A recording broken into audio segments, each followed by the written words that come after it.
Parenting is not easy. And this is especially true for Jews. Our responsibility as parents is twofold. It's not just to raise good and healthy and stable and productive and successful children. We also have to raise good Jews. It's not enough if our children are productive members of society.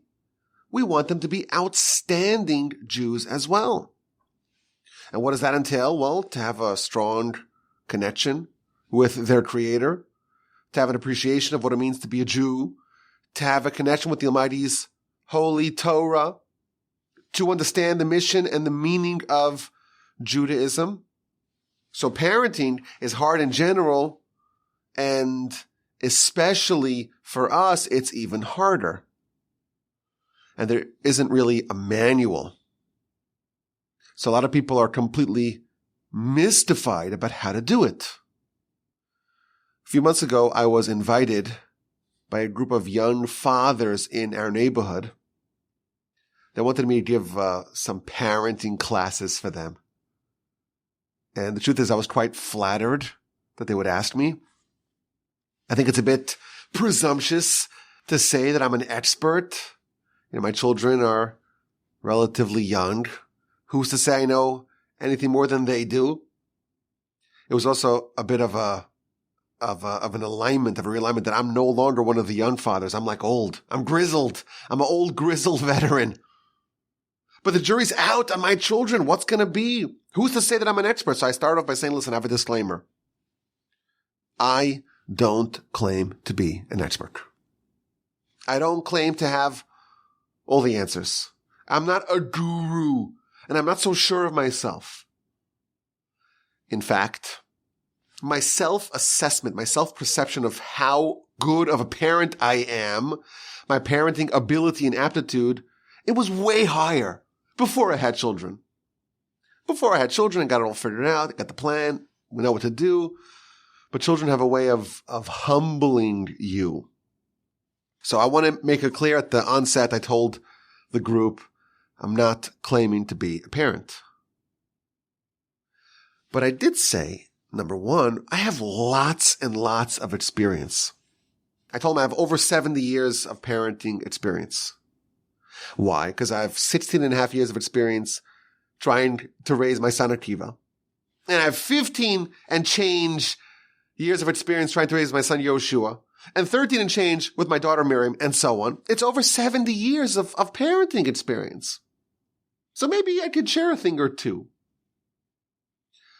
Secondly, I told them, I'm not going to share anything that's novel, some sort of new insider perspective that I conceived on my own. I'm going to share with you ideas that I heard from my grandfather, of blessed memory, and from other great pedagogues, educators, and parents. And I'm also not going to get too specific. I don't want you to say, well, if what happens in this situation, how to respond to this and this dilemma. I'm going to share with you general frameworks, general heuristics that will be useful for you as parents. I did suggest that even if someone doesn't necessarily hear something that will stick with them, the mere fact that someone is spending an hour a week or so talking about how to be a better parent and thinking about that in itself trains your mind to be more vigilant as a parent. A lot of poor parenting decisions are made because, you just are acting in the moment and you're forgetting about the consequences of your behavior. You're forgetting about the fact that you're influencing a child that's going to impact them in a substantial way for their life. If you think about the fact that, well, I'm parenting, and you have that in your head, that will help you be a better parent. And the frameworks that I shared, I think they're helpful, of course, for parents and educators. And dare I say, it's helpful for all of us as well. A lot of the frameworks are going to be helpful for us as well. So what I want to do is share with you some of the ideas, some of the frameworks, some of the rules of thumb, some of the heuristics that I shared in these Sunday night classes and get-togethers. Okay, so let's begin. This is the first idea. I think it's so simple, but so powerful. It's a real empowering insight for parents and for anyone, really. If the Almighty gave me a child, there is no better proof in the world that the Almighty believes that I am capable of raising this child well. Parenting is a partnership. Parents and God. There are 3 partners in every person. It's a public-private partnership. It's a human-God partnership, so to speak. There's Father, there's Mother, and there's the Almighty. And the Almighty entrusted me with a child. He necessarily believes that I can be a good partner with him in this venture. So we may think of parenting, certainly someone who is troubled or baffled or puzzled by how to raise good children. You may think, well, this is some sort of arcane science. And maybe there are some individuals that have it figured out, but I'm just totally lost. The mere fact that the Almighty gave us a child, that is proof that we can figure it out. Parenting is something that all parents are capable of. I think there's a good framework to get started with because, again, a lot of parents today are quite mystified about what to do to raise a good child. Idea number 1, basic. Let's go to idea number 2, framework number 2. This I heard from my grandfather. Very powerful. A heuristic. All good parenting is good character. All good character is good parenting. If you see an example of good parenting, necessarily there's good character being displayed. And good character will make someone a good parent. And the reverse is also true. All bad character is bad parenting, and all bad parenting is bad character. What does it take to be a good person, to develop yourself, to refine yourself, to be a more elevated person? It means to acquire the traits that are maybe a bit hard to acquire. To become a more patient person, a more empathetic person, a more loving person, a more tolerant person, a more selfless person. We just described all the traits of good parents. To be patient, to be understanding, to be empathetic, to be loving, to be tolerant. These are all the traits of good parents. And they're also, coincidentally, the same things that we need to do if we want to be good people, if we want to develop ourselves. And of course, the reverse is also true. Just a couple of days ago, I went to the DMV, which they don't call DMV in Texas. They call it DPS. It's the place where you have to go get your permit and your license, register your car if you don't do it in the mail, something like that. You know what I'm talking about, DMV. The worst place on earth. And my son, Yehoshua, he's going to get his learner's permit. And he's not like his big brother. Maybe this is pertinent to parenting as well. Akiva, my oldest son, the day he turned 15, that's the day he got his permit. That day, not even a day later. And then you're eligible to receive your license at the age of 16. But alas, the day he turned 16 was a Shabbos. So you have to wait till Monday. But he's not waiting around. By contrast, my son Yehoshua, his birthday is in July. And he only got his permit in January. That would never happen with Akiva. Just different kids, different interests. That's one of the things you learn as a parent of multiple children is that everyone is different. But it was a helpful experience. We were there. We're waiting for like an hour and a half. You know what it's like. And I told him, I said, just to be in the room with people that you would never interact with necessarily it's helpful to see how the other half lives, so to speak. We were sitting next to this woman. She had 2 little kids, 3 or 4 years old, maybe even less, maybe even 2-year-olds. And I cannot believe what this woman was telling her child. She was screaming at them. She was cursing them in the most vile way imaginable. That waiting room was rated R. She was threatening them with violence. It's unimaginable what I was hearing. And I told my son Yoshua, do you think these kids stand a chance? Bad character is bad parenting. We could parent our children with anger. We could be impulsive. We could be impatient. I think that patience is maybe the most important characteristic to have as a parent, because children, they grow like trees. And if you want the tree to grow, you have to wait. You need 20 years of waiting. That's the most important trait when it comes to growing a tree from the ground. You just need to give it time.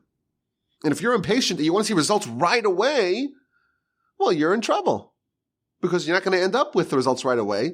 And in fact, if you're constantly digging up the seed, what's going to be? How come the seed's not delivering on this tree that I was promised?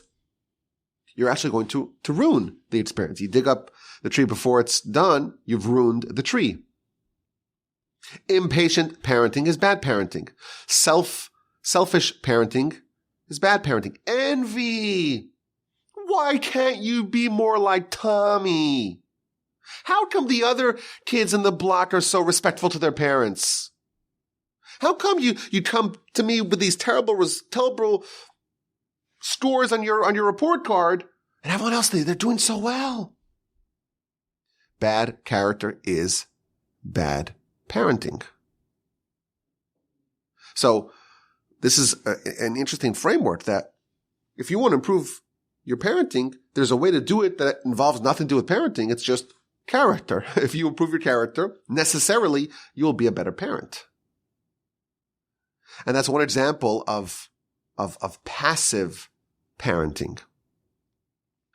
The majority of the parenting that we do, it's actually not direct. It's not like active. Okay, I'm instructing my child to do X, Y, or Z. I'm guiding them. I'm a pedagogue. I'm going to instruct them and direct them in how to be a better person and how to be a more mature person and how to be successful in life. The overwhelming majority of parenting is invisible, is passive. You set a good example for your child. They have a framework of what an adult behaves like. How do you teach your kids? This is not something which non-Jews necessarily have to worry about. You want to raise good Jewish children, you teach them to say blessings. There are 6 food categories and 6 blessings that you say before each one of those foods, before you eat any one of those foods. Well, how do you teach that to kids? Well, the way you do it is by saying the blessings yourself. That's all you need to do. So you've trained your children. This is what we do. Before you eat a fruit, you say the blessing for fruits. Before you eat bread, you say hamotzi, and so on. You've just trained, because the child sees you, and that's the only adult they know. So this is how you behave, and this is how they are trained for how adults behave. And healthy children who have a healthy relationship with their parents naturally want to emulate their parents. So if you have a good relationship with your child and you're a good person, well, that's a magical formula, because the child naturally wants to mimic you, to copy you, to emulate you, and you're a good person. So they'll become a good person as well. So there was never a time where you sat down and said, okay, I'm a parent. I'm going to become an educator. I'm going to guide and direct the child. You just were a good person, and you forged a good, loving, warm relationship with your child. And the child naturally says, okay, this is what I want to do. Oh, this is who I want to be like. So much of parenting is passive. Good parenting is good character. Bad character is bad parenting. You want to become a better parent, become a better person, because those two are synonymous. Another framework. This is like not controversial stuff. I'm not claiming to be some sort of guru, some expert. I have all the answers. I'm not some oracle that spits out advice. This is just good advice. I think it's not even that radical of a position. It's consensus. Here's another framework. This is very helpful, in my opinion. We said earlier that children are like trees. You plant it, and you have to give it what it needs. You have to position it in a conducive environment. They'll grow on their own. The growth of a child, the growth of a human, it happens almost on its own. The Torah itself tells us that man is like a tree of the field. Ha'adam eitz hasada. Accordingly, if you want to raise a person, you want to raise them in the way the Torah tells us, like a tree. How does the tree grow? How does it get higher and higher and stronger and more stable? You don't have someone who actively comes and starts pulling the tree out of the ground. Trees will naturally grow on their own, provided that there's the right environment. If there's sufficient sunlight and enough water and the ground is fertile, that's all you need. And it will happen on its own. Well, if the child grows on their own, what does the parent need to do? What does the educator need to do? What does the pedagogue need to do? So my grandfather, a blessed memory, used to say, your primary job as a parent is to not mess the kid up, to avoid making mistakes. It's not about positively accomplishing, fulfilling, pulling the tree out of the ground. Create a wholesome environment, create a conducive environment, and they will grow on their own. Don't mess them up. You put the tree in the ground. It's a good seed. It's a good ground. There's enough sunlight. There's enough light. You have everything there. Don't mess it up. The Almighty will bring the child to success, provided that the environment is healthy and you don't mess them up. To me, I think this very much demystifies parenting. If we think that parenting, raising good children, there's some sort of elusive formula that we need to find. But how do I know what to do? If you're looking for some formula, well, that's maddening, because there isn't a formula. But if you think, I want to do whatever I can, and to use the best of my abilities, the Almighty, after all, trusts me, to make sure that the child has whatever they need. And I'm not going to mess them up. I'm going to make sure that I'm going to prevent any factors that can harm their growth. I'm going to remove them. That is a framework that I think is more doable for us. And my grandfather said this, and I even pulled the quote, because this is I think maybe a bit more of a new idea, of a novel idea. In my grandfather's writings, I found the following paragraph, and I'll translate it. An expert educator in reality does not effectuate anything. And even the best suggestions that they conceive and they come up with to influence their charges, compared to the result, they have nothing to do with the result. The result has to come on its own, with the help of the Almighty. So why do we need to have expert parents and educators and teachers and pedagogues? Because otherwise they would damage and ruin and corrupt their charges. So if you think of parenting, educating as not messing up, and trying to make sure that you're not making any mistakes, to me that's a much more manageable goal. And then I shared some ideas from the Torah. The first time the word chinuch, which is the Hebrew word for education and raising a child, first time it appears is as a name. Cain. Remember Cain? Cain and Abel, sons. of Adam didn't work out so well, you recall. Cain, after he murdered his brother, he has a child. And the first named child is Hanoch. Cain knew, so to speak, biblically knew his wife. The verse tells us, chapter 4, verse 17 of Genesis. And she becomes pregnant, and she bore Hanoch. And Cain built a city, and he named the city Hanoch, after his son Hanoch. So there's a little bit of an obsession here that Cain has with this word Hanoch. He names his son after it. He names a city that he builds after his son whose name is Hanoch. There's an interesting bit of trivia that there are more individuals with the name Hanoch in the Torah. I think it's pronounced Enoch in English. I don't know how Hanoch becomes Enoch, but we'll just take it. There are more individuals with this name than any other name.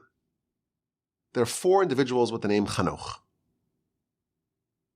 But the Torah tells us that he named the son this name, and then he named the city that he built after his son Hanoch. So I saw in one of the commentaries, they suggested something very interesting. Cain did something so unconscionable. He murdered his own brother. Why? Over something that maybe it's a bit petty. They both bring offerings, both bring sacrifices, and God accepts the offering of Abel and rejects the offering of Cain. And he flew into a rage and he murdered his own brother. And by the way, the verse tells us that God told Cain, the bloods of your brother, multiple bloods, plural bloods of your brother are crying out to me from the ground. Not the blood, the bloods. Why? So the Talmud explains, Rashi cites it. Because Cain murdered not only Abel, but all of Abel's would-be children and grandchildren and great-grandchildren and great-great-grandchildren and so on. So this is a crime of unimaginable proportions. How did this happen? So the commentator suggests that there was one really set of children that were born to humans and had no childhood. Adam and Eve are in a category of their own, the handiwork of God. But they bear 2 children when they're still in the garden. In the words of the Talmud, 2 went up to the bed and 4 emerged. There wasn't this whole 9-month waiting period. Imagine if you had to print a document and it shows up in 9 months. It wasn't like that. It was instant. And the 2 kids, they crawl out of bed right away. They're fully mature. They were the only 2 children born under the rules and the world before the sin. And the calculation actually says that the murder, the fratricide, Cain murdered Abel, it happened only 50 days after creation. So it's the very beginning of Genesis. And Cain spent his whole life trying to figure out, how did this happen? How did I commit such a grievous, unconscionable, unforgivable sin? I want to make sure that no one ever makes the same mistake. And he names his son Hanoch. Hanoch means education. Chinuch, education. And he builds a city and says, I'm going to name the city so everyone knows the township of Hanoch, the city, the metropolis of Hanoch. Education, education, education. He was just brought as an adult. He didn't have someone who guided them as a youth and trained them and molded them and formed them in a way that they mature properly. And that's what he pointed to as the flaw, so to speak, that led to his downfall.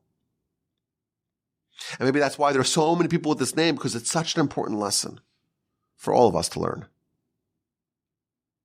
Because if you don't raise children properly, they will be savages.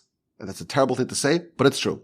Humanity has the ability to become wild and criminal and violent and awful and terrible. And we know people like this, okay? And you certainly see them on the news. There are people that are savages. Where does that come from? How can a person come and shoot someone else and kill them? How's that possible? How are there people that are not realizing that they have souls and they have the ability to have a connection with the Almighty? And they're just looking for quick fixes to their problems, quick dopamine hits. How does such a thing happen? The lack of an education. They didn't receive the education that is needed.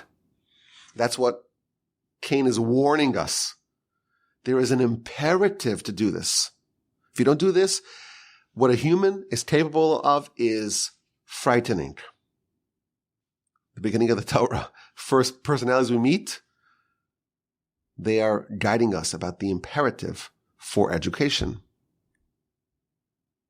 Again, this is not a controversial idea. Education is important. If there were 10 commandments of education, the first one probably is thou shalt parent. You should parent. You have to do this. This is not something which is optional. You're not forgive the term, you're not a sperm donor, okay? You're raising a child. You're responsible for this child. You are, by bearing a child, you're taking upon yourself the responsibility of saying, I'm going to do whatever I can to raise this child properly. Without that, who knows what humanity is capable of? Well, we do know, unfortunately. And the final heuristic I want to share today, amazing, my favorite idea perhaps. And I want to do a part 2 as well, because I spoke about Isaac and Esau and that whole tortured relationship, that whole problematic relationship. Isaac loves Esau because he makes him barbecue and he wants to bless Esau. What about Jacob and his sons and the parenting lessons thereof? Moshe, how he was trained to view the Jewish people in a way that was different than what he had initially thought was appropriate. There are other, I'm going to do a part 2 on this, but listen to this. Abraham has a son. Of course, he has a son Isaac. But before that, he has a son before Isaac. He marries Hagar. Hagar is Sarah's maidservant. And she bears a child named Ishmael. And Ishmael's problematic. When Ishmael's 14, his baby brother, half-brother is born. That's Isaac. And after Isaac is weaned at the age of 2, Sarah demands that Abraham banish both Ishmael and his mother Hagar. Why did she thus demand? Because she saw him mitzachet, which means to laugh. Well, what does that mean? Rashi says, well, the word laugh, it also connotes other things. In fact, there are verses that use this term mitzachet to describe idolatry, adultery, and murder, which is with the 3 worst sins, the 3 cardinal sins. Sarah saw in the behavior of Ishmael that he was just a terrible person, a terrible influence.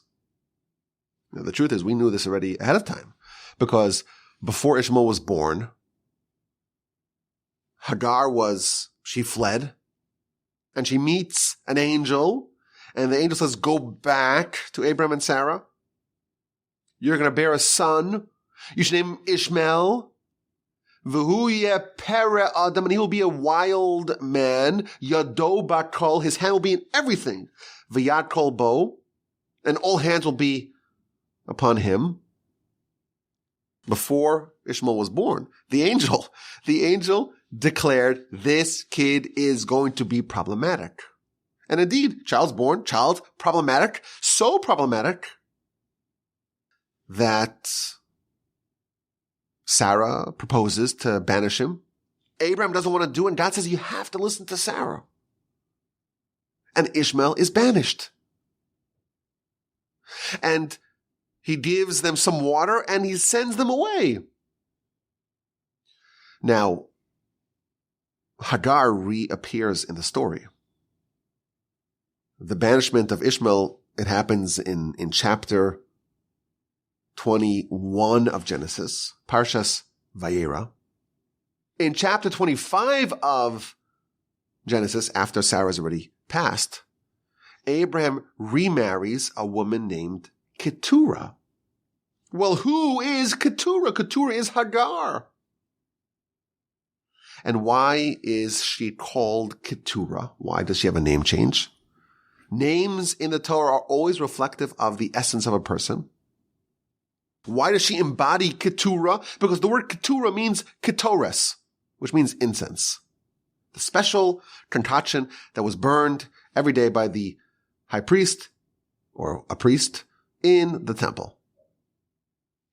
In the temple, there was a vessel called the inner altar, the golden altar, small golden altar, not to be confused with the outer altar, which was made of copper, where the sacrifices were processed.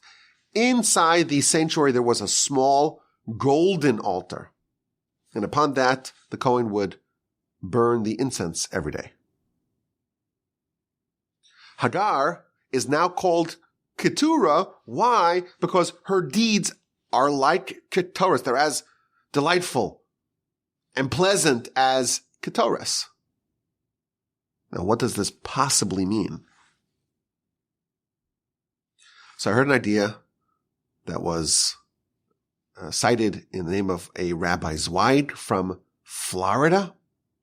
And I love this idea, so I've adopted it. Something absolutely remarkable happened in this story.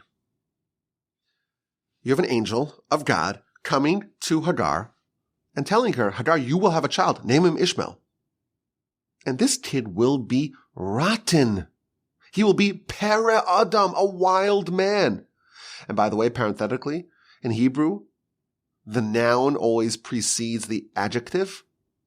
Unlike in English, you have the adjective, tall and thick and green and description. What are you talking about? We don't even know, right?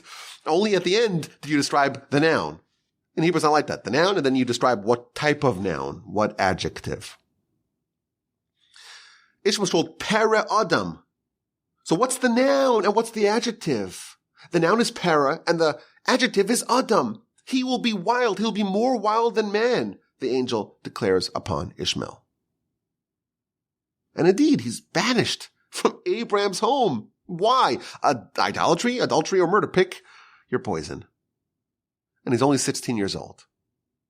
A long career of criminality is surely ahead. Now, who was in Abraham's home? Abraham's home was constantly filled with idolaters. That's what Abraham did. He took the idolaters and gave them food and gave them hospitality and said, well, now, thank God. And he will bring the idolaters back to faith. A house that is teeming with idolaters, but Ishmael's just too much. He is unwelcome. And he's banished together with his mother to Egypt. But there is an epilogue to the story. Ishmael rejoins Abraham. And when Abraham died, the verse says that Ishmael allowed Isaac to go ahead of him in burying Abraham. Ishmael acknowledged the supremacy of Isaac. Rashi tells us he repented. He became righteous. We have someone, the angel says he's wild, so wild that if you're going to define him, wild is a better definition than man. And he's doing idolatry, adultery, and murder. And he's so bad and so intolerable that Abraham is forced to banish him. And he comes back. And he's righteous. How did that happen? That is the question the Torah answers when it says Hagar is now called Keturah. The mom is renamed. She is now called Keturah because her deeds are like ketores, are like incense. Now, what is the ketores? So it's a mix of ingredients, 11 different ingredients, spices and herbs and so on, that were mixed together in a very precise manner, and it was burned every day in the temple. And it created this aroma that blanketed the city of Jerusalem and its environs. So much so, the Talmud tells us that brides in ancient Jerusalem did not need to put on any perfume. They didn't need to supplement any perfume because the wonderful smell of the ketores just made everything smell delicious. And the Talmud even says the aroma of the ketores, it would travel all the way to Jericho, and the goats in Jericho would sneeze because of the aroma of the ketores. But what is the ketores? It's a combination of 11 different ingredients. And each one must be placed in the prescribed volume. So, what are these ingredients? We have the Hebrew names for them. I'm not so sure if everyone agrees to the exact identity of each one of these ingredients. But there must be 70 mana, which is a measure of the following 4 ingredients. Tsari, tziporin, chelbana, levona. These are 4 ingredients. And each one of them 70 mana, which is a measurement. And then 16 mana, 16 measures of the following 4 ingredients. Mor, which is mir. Kitsia, shibolis, nerd, and karkum. Okay. By the way, the translations are balm and anika. I don't know, I'm probably mispronouncing this. Galbanum, frankincense, we know what that is. Myrrh, cassia, spike, nard. I don't know what that is. I'm probably mispronouncing and butchering all these words. Saffron. 16 of those 4. And then kosht 12, and kilufa 3, and kinama, which is cinnamon, 9. So we have these 11 ingredients, and each one has to be the right amount, the right volume of each one of these ingredients are mixed together. And it describes how they actually mix it together, and various other ingredients, a little drop of this, a quarter of a kav of sodomite salt, and a little bit of something called mala ashon, which is something which makes the smoke go up, and wine from Cyprus.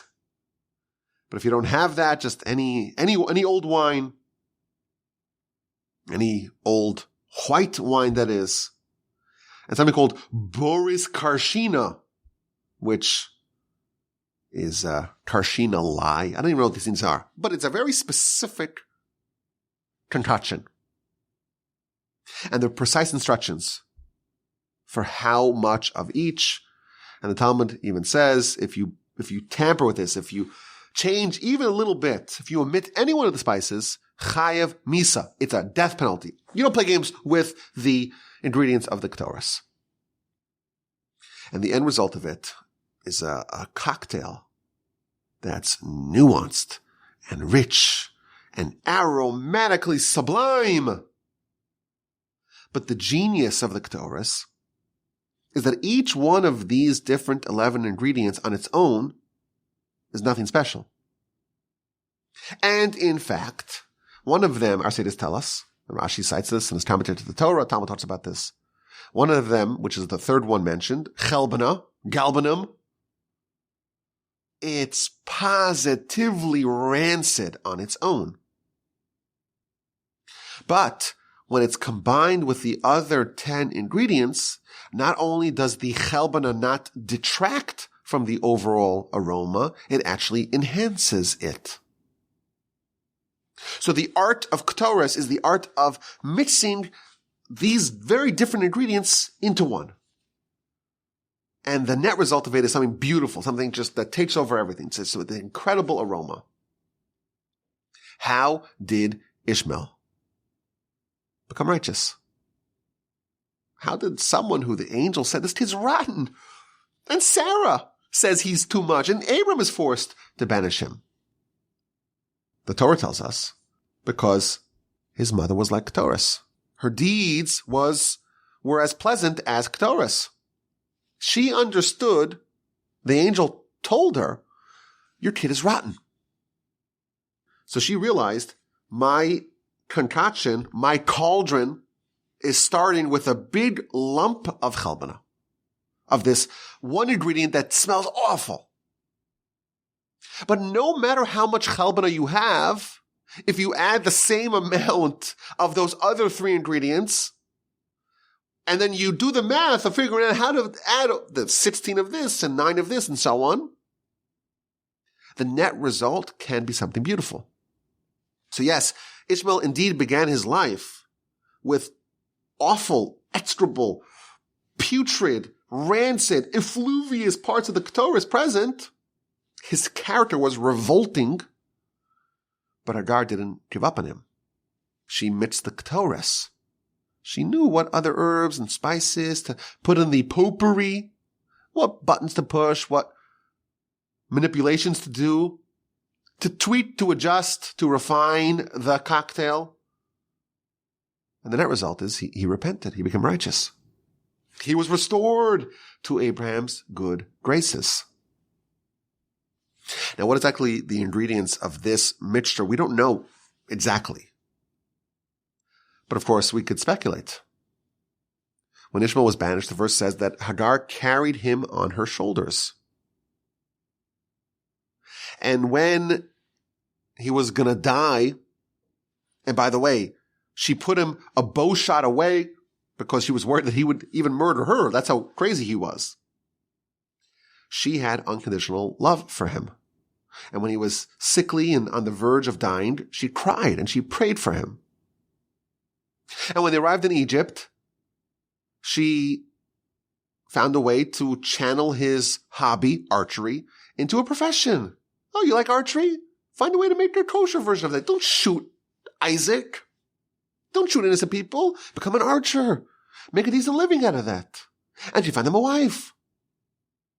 She's not giving up on her son. She's adding ingredients to the concoction. And of course, Abraham contributed as well. The verse tells us that when Abraham was making the food, the banquet, for the 3 visitors who we know were angels, he tasked the lad to prepare the beef. Who's the lad? Rashi says that's Ishmael. Abraham says, okay, you're a little crazy, but why do we throw in some hospitality and some kindness? Let me train you to have that attribute. At 13, Ishmael was circumcised.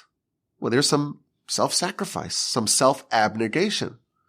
We can argue that Ishmael got some tough love when he was banished. That must have been a very rude awakening for him. And it's painful, but it could have been productive. Another ingredient in the cauldron. The Midrash tells us that Abraham visited Ishmael in Egypt. Twice, in fact. Gives the whole story. That after 3 years, Abraham went to visit Ishmael. And Sarah didn't want him to go. So he says, listen, Sarah, I'm going to go to visit Ishmael, but I promise I will not even dismount my camel. I'm going to go there, stay on the camel. I'm not going to settle down there. No, nothing to worry about. And he arrives there and he meets not Ishmael, but Ishmael's wife, and he has a whole conversation with her, and he realizes that she's trouble. So he sends a coded message to Ishmael. Tell Ishmael when he comes back home that some old man from Canaan came to visit him. And tell him that he has some problem with his threshold in his tent, which is a way of saying your wife's troublesome. And of course, she doesn't know that she's speaking to her father-in-law. She conveys the message to Ishmael. He divorces his wife. But he realizes that Abram still loves me. He still cares about me. He still took the time and the effort to come down to visit me. This is another ingredient that's thrown into the cauldron. Another ingredient to the ketores of Ishmael. And maybe that contributed to Ishmael's transformation. And then Abram went the second time. Again, he promised not to get off the camel. This time he meets the second wife. She's righteous. And he says a nice message to Ishmael. And the Midrash ends that Ishmael knew that still, his father's paternal love for him was undiminished. Ishmael understood that no matter what, Abraham loves him. We don't know everything that happened to Ishmael and what Keturah, aka Hagar, did, but the result is Ishmael was transformed. He became righteous. He became a tzaddik in the words of our sages. And he was readmitted into Abraham's home. And when the Torah sees that, the Torah assesses Hagar's exquisite handiwork and renames her. She is Keturah. Her deeds are as pleasant as Ketores. This is a helpful lesson for all of us, because all of us, we have a mixture of good and bad character. We have some qualities and some shortcomings. None of us are condemned to be wicked. None of us. None of us are condemned to have any flaws. In fact, our sages tell us that every single human, not even every Jew, every human can be as righteous as Moshe. Of course, not in absolute terms. None of us are expected to go to heaven, get the tablets and so on. That's not the point. The point is we could be as perfect with what we can become as Moshe was with what he could have become. But we have all these flaws, all these shortcomings, all these problems. And some of them are unchangeable. Well, if they're unchangeable, that is part of our concoction. That's part of the chalbana. You add other stuff. You could create a circumstance by which that flaw actually contributes towards the net positive of the final result. We're all a mixed bag. We all have a catalog of good and bad characteristics, and some of them will not change. Ishmael is wild. It's not going to change. The angel declared before he's born, this kid is wild, and he's more wild than man. But we can add stuff. We don't have to stop there. That's the essence of parenting. Children come to us, and they have a mix of character. And some of the things cannot be changed. Hardwired, it's innate, it's built in. There's no way to undo that. And they could be negative things. But there is a way for that to contribute. Just as the chalbana contributes to the Ketores, there's a way for even that negative characteristic to contribute to the ultimate result of this child, which can be delightful. Someone may have a child and say, you know what? I really wish the Almighty delivered me a different child. This kid's got all sorts of problems. It's terrible to say. But some people may have that inclination. You cannot choose the child you get. You can't. If this is what the Almighty gives you, the Almighty says, I believe in you that you have the ability to do something positive with this charge. And even if the charge is a lump of chalbana, it does not need to remain like that. And it's a lesson for us as parents, a lesson for us as people. We can be very frightened when we discover flaws that we bear inside of us. And if Keturah can make something positive out of Ishmael, we can make something positive out of ourselves. I heard an incredible idea. I love that. This I love. There's a teaching in the Talmud. A person is obligated to say, the world was created for me. It's a Mishnah, the book of Sanhedrin, page 37a, towards the bottom. A person is obligated to say, the world was created for me. What if the person is flawed, has got all sorts of problems? Ishmael-like. They're still obligated to say that. And it was observed that the Hebrew words are obligated to say, the world was created for me. It's only 5 words in Hebrew. Chayev lomar bishvili nivra ha'olam. Obligated to say, the world was created for me. Those 5 words, the first letter of those 5 successive words, spell out the word chelbana. Chayev, a ches, lomar, a lamed, bishvili, a beis, nivra, which is a nun, ha'olam, the world. That spells out the word chelbana. If you have chelbana, and you're like, I'm done, I'm doomed. No, specifically that When you see that and you experience that, you must declare the world was created for me. Even I can become a pivotal contributor to this world and to its perfection. None of us are condemned. To me, this is a powerful insight, and this is a very valuable framework. No matter what you get, you don't choose it. If you asked Hagar, would you like to have a child who is so wild that he's more wild than man, who is so completely unmanageable that Abraham, the most benevolent of all, the one who could tolerate everyone, finds him intolerable? God Almighty says, you must banish this child. Hagar would say, actually, is there any other options? Is there any other possibilities, perhaps? Any other children that I could receive? None of us seek that. But if we do have that, we learn a model given to us by Hagar/Keturah. If she found a way to make something positive, aromatic, righteous from Ishmael, none of our children are beyond the pale. None of them will be 1/100th of the problem that Ishmael was. And if Ishmael is salvageable, our children can also develop into Keturahs and something beautiful, and we have to put in the work. It's not easy. And it's a lot of work to do this Keturahs mixing. And I will add, even if you don't start off with chalbana, you start off with one of the other decently smelling herbs or spices, your job is still to be like Keturahs, to find out what else to add into this mixture. Because the net result of the Keturahs smells better than any one of these spices on their own. And that's your job. A framework, a heuristic, courtesy of Hagar and Keturah in the Torah. I shared it with the group, the people. I was so flattered. They asked me to give some insights on parenting. That made me so happy. And I'm not claiming to be the best parent in the world, but these are some of the ideas that we shared on those Sunday nights. Idea number one, if God gave me a child, he obviously believes that I can raise this child well. I can partner with him in raising a good child. I must have the ability and the tools to do it. Good parenting is good character. Good character is good parenting. Bad parenting is bad character.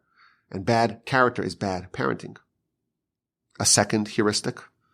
It's easier to not mess up. This is what's known as a loser's game, not a winner's game. Don't mess up. The child will grow on their own. You don't need to pull the tree out of the ground. And the Keturah principle. You cannot change and alter the child you were given, but you don't just stop there. You add ingredients until the result is absolutely delightful. Please God will do a part 2 on this. We have Isaac and Esav. What happened over there? Isaac loved Esav because he made him barbecue? He wanted to give him the blessing? What is going on over there? We have Jacob and how he relates to his children and how he delays the criticism. He holds the rebuke. And we have some lessons from Moshe, and there are probably a lot more.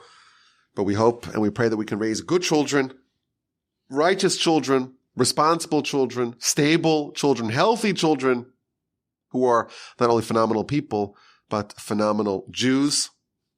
And just thinking about this will make us better parents. Just having the exercise of considering and thinking about it. But of course, the Torah gives us the best instruction. And may we all be so fortunate to raise good children, healthy children, and raise ourselves and educate ourselves as well. It's a terrible thing, a human without education. Cain is what that looks like. Terrible, terrible, awful. And he cautions us, Chanoch, Chanoch, Chanoch, educate, educate, educate. He names his son like that. He names the city that he builds like that. He sends the message for us, educate, educate, educate. Please don't have part 2, but I hope you enjoyed part 1. You should be successful in your parenting and your self-development and self-growth. And my email address is rabbiwolbe@gmail.com. If you want the proper spelling, in every podcast that I have the great privilege of releasing, you have the, in the notes, in the description of the podcast, it says exactly how to spell it. So you have it accurately, because if you misspell it, it won't go to my email inbox. It won't. So I won't even know. You write me a speech, you write me a message, a long-winded email, which I appreciate, I cherish. But if you send it to the wrong address, it will not come to me, unfortunately. It's got to be rabbiwolbe@gmail.com. I do have a torchweb.org, but I find it's so complicated. Torchweb.org. Too many different words that could be misspelled. So I say rabbiwolbe@gmail.com. I have another email address for the torchweb.org. That's okay. I look forward to your questions, your comments, and your feedback. And please, I will have part 2 in just a little bit.